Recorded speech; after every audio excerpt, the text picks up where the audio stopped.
Roger, what is Vanguard's global economic outlook for 2017 and beyond? Our theme for 2017 and beyond, thinking more medium to long term, is one of subdued growth, especially compared when we think about the type of growth that developed markets experienced before the financial crisis.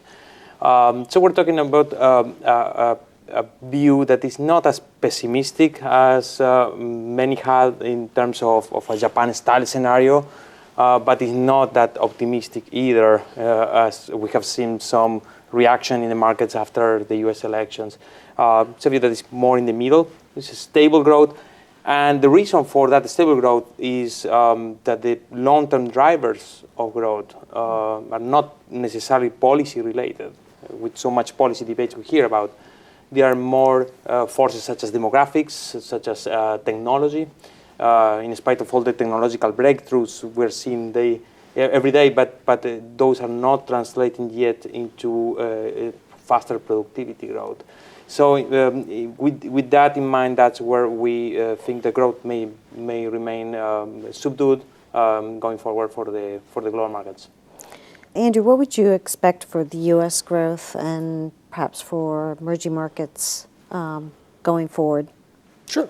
So in the United States, we've seen quite a few estimates hovering around 3, maybe even north of 3% in some cases.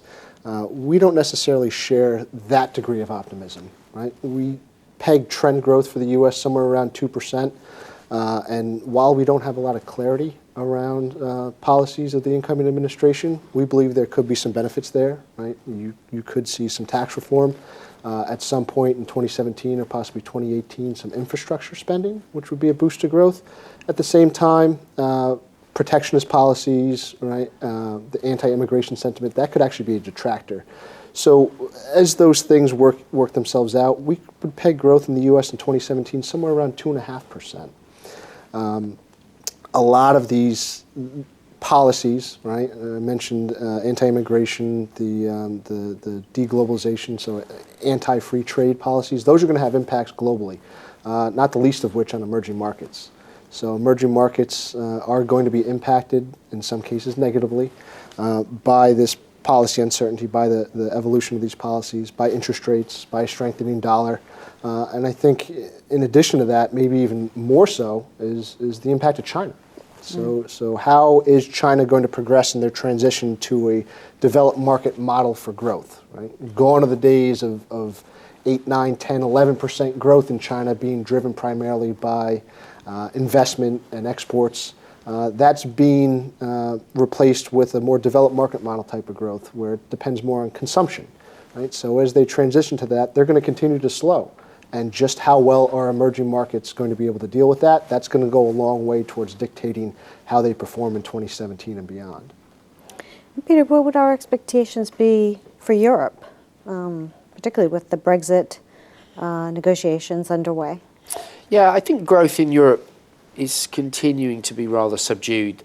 In particular in the UK, we think the impact of the Brexit vote is going to mean that growth will slow down over the next couple of years. I mean, we haven't seen much of a slowdown yet. That surprised most of us, but I think eventually it will come, so we're probably going to have growth around 1.5%, maybe even less than that. As for the euro area, that will be impacted a little bit by a slowdown in the UK, but more generally, Europe is gradually working its way back to full capacity, helped by monetary stimulus from the ECB, but we're still only looking at growth of around 1.5%, which is not really very spectacular at all. When you consider the fact that the euro area is still below, I think it's just reached the level of GDP it was at the time of the financial crisis, so really pretty poor performance. So still really no much change at all in our long-term trend, maybe a little bit of room for optimism, but generally still well within our expectations for 2016 that we had on the medium-term growth. Yeah, absolutely. I mean, if anything, we may not see the forecast or the expectations being revised downwards once again. In each and every year of the last 4 or 5 years, we have seen all the projections for growth being disappointing and being revised down. This, if anything, may be the year in which we are at that stable level. That's where we really come from with our stable view on growth. It's a modest but potentially achievable level.